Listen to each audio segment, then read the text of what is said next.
नमस्कार, स्वागत है आपका न्यूज एक्सप्रेस में। मैं हूं आपके साथ शबनम। इस्लामाबाद में ईरान इजराइल के बीच छिड़े युद्ध को खत्म करने के लिए शांति वार्ता के लिए मंच सजाया गया, लेकिन इस मंच में जितने भी लीडर शामिल हुए उनके बीच बातचीत तो हुई, लेकिन नतीजा क्या निकला? जीरो।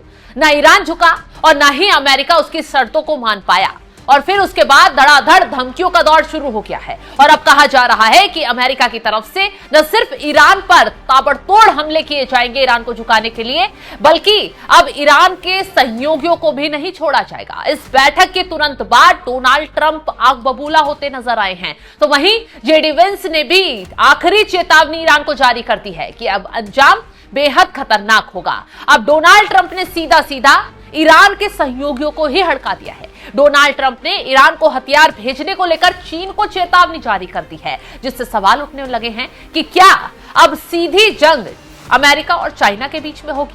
क्या चीन पर अमेरिका कोई वार करेगा? क्योंकि ट्रंप ने कहा है कि अगर बीजिंग ईरान को हथियार भेजता है तो उसे बड़ी समस्याओं का सामना करना पड़ेगा। ये चेतावनी ऐसे समय पर दी गई है जब ईरान और अमेरिका के प्रतिनिधि युद्ध विराम पर बातचीत के लिए इस्लामाबाद में बैठक कर रहे थे और बैठक बेनतीजा निकली। ट्रंप ने सीधे सीधे कह दिया, अगर चीन ऐसा करता है तो चीन को बड़ी समस्याओं का सामना करना पड़ सकता है।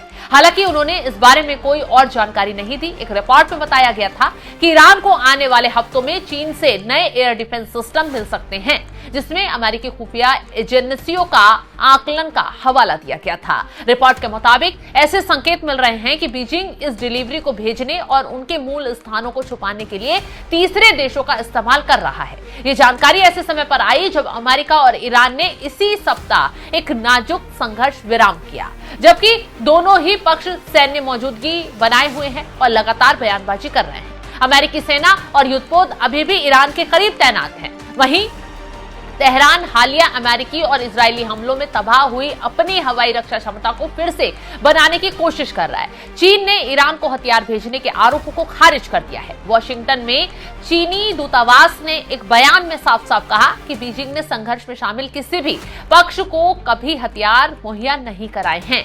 उसने आगे कहा है कि अमेरिका को बेबुनियाद आरोपों और सनसनीखेज बातों से परहेज करना चाहिए। चीन से मिलने वाले हथियारों के पैकेज में कंधे से दागी जाने वाली एंटी एयर मिसाइल प्रणालियां हो सकती हैं। ईरान इनका इस्तेमाल कम ऊंचाई पर उड़ने वाले अमेरिकी विमानों को निशाना बनाने के लिए कर सकता है। अमेरिकी अधिकारियों का मानना है कि इस महीने की शुरुआत में जुड़ी घटनाओं में शायद इसी तरह की प्रणालियों का इस्तेमाल किया जा सकता है। तो एक तरफ अब अमेरिका को यह खौफ है कि जिस तरीके से उसने ईरान को तबाह किया, उसके एयर डिफेंस सिस्टम को तबाह कर दिया, उसके सारे ड्रोन मिसाइलों को तबाह कर दिया, अब उसके पास हथियार नहीं बचे हैं। लेकिन रूस और चीन जो हैं वो पर्दे के पीछे से खेल कर रहे हैं।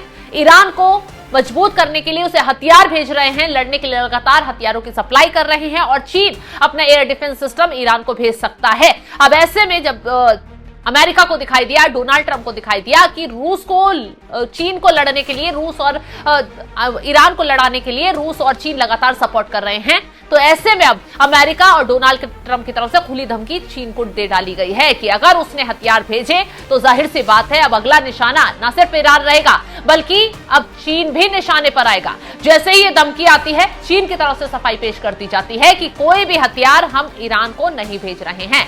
तो अब अमेरिका ने वो कार्ड खेला है जो बुरी तरह ईरान को तबाह कर सकता है। तो फिलहाल इस खबर को लेकर आप क्या कुछ राय रखते हैं, कमेंट बॉक्स में जरूर बताइएगा, और तमाम बड़ी खबरों की अपडेट के लिए आप हमारे साथ जुड़े रहें। नमस्कार।